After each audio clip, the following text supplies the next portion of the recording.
Alemagna chiusa, primi stop a Cortina, annunciati 15 giorni di chiusura, torna al maltempo, il comune annulla la sagra d'Ampezzo per tutelare l'incolumità.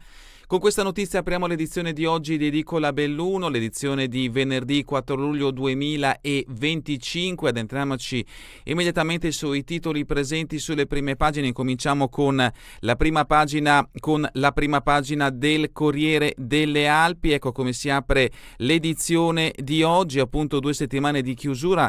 Tutti i due quotidiani dedicati alla provincia di Belluno sono ovviamente concentrati sulla situazione dell'Alemagna, nuovo vertice per la gestione dello smottamento di Croda Marcora e della viabilità Cadorina. Il prefetto: non verranno concesse deroghe, troppi rischi, l'Alemagna non riaprirà prima dell'installazione dei sensori di movimento sulla frana. La statale 51 di Alemagna resterà chiusa alla libera circolazione almeno per 2 settimane a causa della colata detritica scesa dalla Croda Marcora in attesa dell'installazione dei sensori di movimento della frana. La strada sarà aperta in caso di emergenza e con buone condizioni meteo solo ai mezzi di soccorso. La decisione arriva dal vertice di ieri al Centro Coordinamento Soccorsi di Belluno. Non ci saranno deroghe a questo divieto, spiega il prefetto Antonello Rocco Berton, fino a quando l'Alemagna non sarà in condizione di totale sicurezza. L'approfondimento di Michielli a pagina 18 e a pagina 19. Disagi non stop e a Cancia slitta e rientro nelle case. La foto di copertina ci porta proprio a Cancia, nella zona prima di Cancia, Tai di Cadore. Sul cassone di un camioncino il display che segnala la chiusura della statale 51 per frane. Altri richiami dalla prima pagina del Corriere delle Alpi: obbligo per chi è già stato sanzionato per guida in stato di ebbrezza, alcolock, decreto e regole, se bevi l'auto non parte. E ancora, la valanga uccise 11 persone, la marmolada 3 anni dopo, amici e familiari uniti a Canazzei, l'articolo di Dalmassa, pagina 29. Fatto di cronaca giudiziaria, un articolo a firma di Sosso, coppia feltrina in tribunale, separati in casa a 80 anni, lei querela lui, mi maltrattava. Separati in casa a 80 anni a Feltre, lei querela l'ex marito per maltrattamenti e lo porta in tribunale, l'articolo a pagina 25. E sempre in merito al territorio bellunese, caldo in fabbrica, 8 ore di sciopero, protesta a Limana, a Belluno il giugno più rovente degli ultimi 150 anni. Gli articoli di Dallanese, Cagnadakis, Torrisi e Tulli li troverete a pagina 4, 5 e 21. Il commento: così il mondo del lavoro fa i conti con il clima che cambia. Il commento a firma di Alberto Bollis. Questi i richiami presenti sulla prima pagina del Corriere delle Alpi. Passiamo adesso alla prima pagina del Gazzettino di Belluno. Anche il Gazzettino dedica appunto spazio alla situazione dell'Alemagna, chiusa, primi stop a Cortina, annunciati 15 giorni di chiusura, torna al maltempo e il comune annulla la sagra d'Ampezzo per tutelare l'incolumità. L'approfondimento di Tormene Toscani a pagina 11. Pedavena, parapendio, pilota precipita, solo una frattura, l'articolo di Mammani a pagina 7. Mondo del lavoro, Edin Bosch, crisi senza fine, 40 posti a rischio. Si blocca la vendita della Edin Bosch di Quero, in pericolo 40 posti di lavoro. Le organizzazioni sindacali hanno incontrato lunedì la proprietà per fare il punto della situazione, consapevoli che prospettive di rilancio per il sito produttivo di Quero non ce ne sono. I sindacati pensavano di ricevere qualche buona notizia sulla trattativa di vendita in corso, così non è stato. La Bosch ha comunicato, rimanendo vaga nelle motivazioni, che le trattative con tutte e 3 le realtà che si erano avvicinate si sono arenate in un nulla di fatto. Questo ha chiaramente preoccupato i sindacati, in quanto la vendita è l'unica ancora di salvezza. L'approfondimento di Scarton a pagina 7 di questa edizione del Gazzettino di Belluno. La politica, minoranza, attacco finale a Palazzo Rosso, la giunta ormai non ha più i numeri, notizia che interessa il capoluogo bellunese e l'amministrazione di Oscar De Pellegrin. Ma sempre in merito alle frane nel bellunese, gli sfollati della frana di Cancia di nuovo a casa, ormai imminente l'ordinanza del sindaco Sala, l'articolo di Tormen a pagina 10, un articolo invece dedicato allo sport a firma di Lazzarin lo troverete a pagina 13, e la Dolomiti sceglie proprio San Vito per il ritiro in quota di fine luglio. Altri richiami: Paola Del Din torna nella sua Rivamonte, incontro pubblico a 102 anni di età, l'articolo di Fontanive a pagina 9. Belluno, evento Cristicchi nella stagione di prosa allestita da Luigino Boito, l'articolo di Daniela De Donà a pagina 14. Ancora, domani prendono il via i saldi, c'è chi fa la concorrenza sleale, l'articolo di Fontanive e Scarton a pagina 2 e a pagina 8. Addentriamoci all'interno di questa edizione del Gazzettino di Belluno e che si apre appunto con i saldi. Da domani i saldi insidiati dall'online, qualcuno ha anticipato la stagione degli sconti da settimana e poi c'è l'e-commerce che propone ribassi anche al 70%. Per il direttore di Confcommercio Belluno è concorrenza sleale, ma alla fine chi è che dovrebbe effettuare i controlli? I sindacati, emergenza caldo nelle fabbriche, pause aggiuntive per i lavoratori, altro articolo a firma di Scarton, FIOM, FIMEWILL denunciano una situazione ormai insostenibile nelle aziende metalmeccaniche dovute appunto al caldo di questi giorni. E adesso la politica del capoluogo, minoranze agguerrite, l'amministrazione non ha più i numeri. Contestati i metodi del dibattito consigliare visti anche lunedì scorso nell'ultima seduta, sul banco degli imputati Oscar De Pellegrin legge soltanto ciò che gli passano gli uffici, queste le dichiarazioni delle minoranze. Maggioranza tutt'altro che coesa, Mella, io voto secondo coscienza, anche nella maggioranza c'è chi dice no. Tra il pubblico della conferenza indetta dalla minoranza c'era la consigliera Sandra Mella del Patto per Belluno, il gruppo con Celeste Balcon, un decano dell'emiciclo di Palazzo Rosso. Continuiamo con pagina 5, siamo sempre nel capoluogo bellunese, Vita Nuova in biblioteca, Laura Pontine, direttrice, feltrina del 76, esperta in beni culturali, sostituirà Grazioli, andato in pensione. Un buon lavoro anche da parte dell'Associazione Bellunesi nel Mondo a Laura. Sempre dal capoluogo lavori, notizia di spalle, asfaltature nuove in zona Fantuzzi, a breve via Medil. E da Belluno passiamo a Feltre con pagina 6 del Gazzettino di Belluno, venerdì estivi al via con l'evento dei saldi, gli spettacoli musicali in programma chiuderanno i battenti a mezzanotte, la rassegna a Feltre di sera in calendario dall'11 luglio, epilogo l'8 agosto. Chiese e palazzi aperti, esalta i valori della cultura, Rino Del Bene presiede il Fondaco, questa iniziativa consente ai visitatori di scoprire gli scrigni del nostro territorio, ovviamente aperti in occasione del periodo estivo e dei venerdì estivi nella città di Feltre. Rimaniamo nel Feltrino, nel Basso Feltrino, comune di Sette Ville. Edin Bosch confermato un futuro nero, l'azienda ha spiegato che la vendita dello stabilimento è in stallo, nessuna novità dai possibili acquirenti contattati. Complessivamente gli esuberi sono una quarantina, una ventina hanno accettato la fuoriuscita volontaria. Stefano Bono della CGIL, speriamo che la situazione migliori. Mauro Zuglian della CISL, è evidente che è difficile scegliere. Da Setteville a Pedavena, pilota svizzero precipita, frattura alla gamba, Coppa del Mondo di parapendio in corso sulla vena, perdita di quota in Valcanzoi senza fortunatamente gravi conseguenze. E ancora dal Basso Feltrino, Setteville, in Val di Schiaveni in servizio postale adeguato e senza particolari criticità. Fonzaso, Grest con 7 volontari e 2 mamme, già 30 iscritti, prezzi calmierati. Passiamo adesso nella Gordino, siamo a pagina 9, il ritorno a casa di Paola Del Din, eroina di 102 anni, nata a Pieve di Cadore ma di origini agordine, domani visiterà le sue radici, la testimonianza alla popolazione alle ore 18 alla Casa della Gioventù. Prima donna paracadutista, vero simbolo della resistenza, è medaglia d'oro al valor militare e la vediamo in questo scatto, Paola Del Din assieme al Presidente della Repubblica Sergio Mattarella. E un box al lato appunto di questa immagine, perché ci sta guardando da Facebook o YouTube, ci porta invece a Limana. Epta Costa, 8 ore di sciopero per caldo e aumenti ignorati. Borgo Valbelluna, scuole messa in sicurezza, cantieri attivi per 14 milioni, Longarone, maturità 200 all'alberghiero Dolomier. E adesso spostiamoci in Cadore, a Borca, Scancia, gli sfollati di nuovo a casa e il lento ritorno alla normalità. Il sindaco ha annunciato l'ordinanza di rientro, sarà firmata oggi al più tardi, perso tempo per lo sversamento di gasolio. Stimati dai 200 ai 500 mila euro i costi di bonifica e ripristino per il serbatoio appunto di nafta.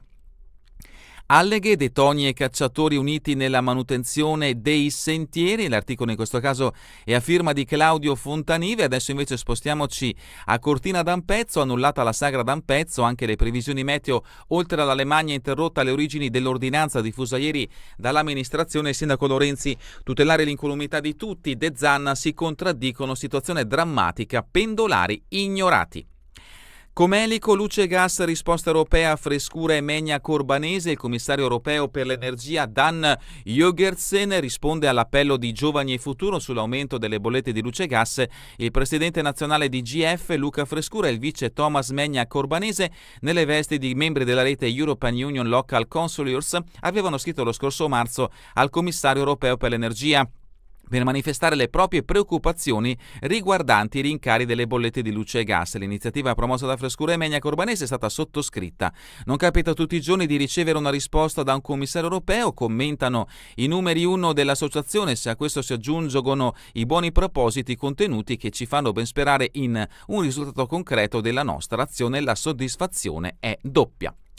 Queste le notizie principali che troverete nell'edizione di oggi del Gazzettino di Belluno. Passiamo adesso all'edizione del Corriere delle Alpi, addentriamoci al suo interno con le notizie riferite alla provincia di Belluno. La prima notizia la troviamo a pagina 17 ed è la seguente: aree interne, vaste zone condannate e protesta bipartisan contro il governo. Perenzin e De Carlo faccia cancellare questa impostazione. Scopella, sindaco del comune di Serena del Grappa: le piccole comunità sono presidi vitali. L'articolo di Francesco Dalmas.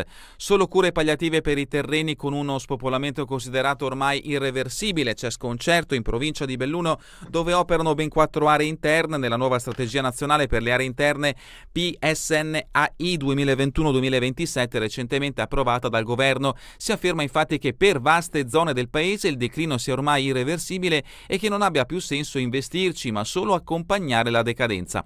Paolo Perenzin, già sindaco di Feltre e segretario provinciale di Alleanza Verdi-Sinistra, respinge in modo vigoroso questa inversione di tendenza e chiede al bellunese Luca De Carlo, presidente della Commissione Agricoltura in Senato, se è proprio questo il destino che la maggioranza di governo assegna alle aree più marginali del paese. Se il governo pensa veramente che non si può invertire la tendenza dello spopolamento e dell'invecchiamento e che l'unica possibilità è accompagnarci alla morte, è un allarme che grida vendetta, e il nostro più autorevole rappresentante della maggioranza del governo, appunto De Carlo, non può tacere, altrimenti significa che condivide. Approfondimento invece adesso in merito all'Alemagna del Corriere delle Alpi. Alemagna chiusa per 2 settimane, installiamo i sensori di sicurezza. La decisione è stata presa nel vertice che si è svolto ieri al centro coordinamento soccorsi presieduto dalla prefettura. Alle 21 un tir in panne ha compromesso la viabilità della strada regionale 48 sul passo 3 Croci. E continuiamo con pagina 20 del Corriere delle Alpi. Socrepes, Cabinovia, Simico prende tempo in attesa di soluzioni, trattativa in corso. La società cerca la via definitiva per avviare il cantiere. I principali addetti del settore sono già fuori dai giochi.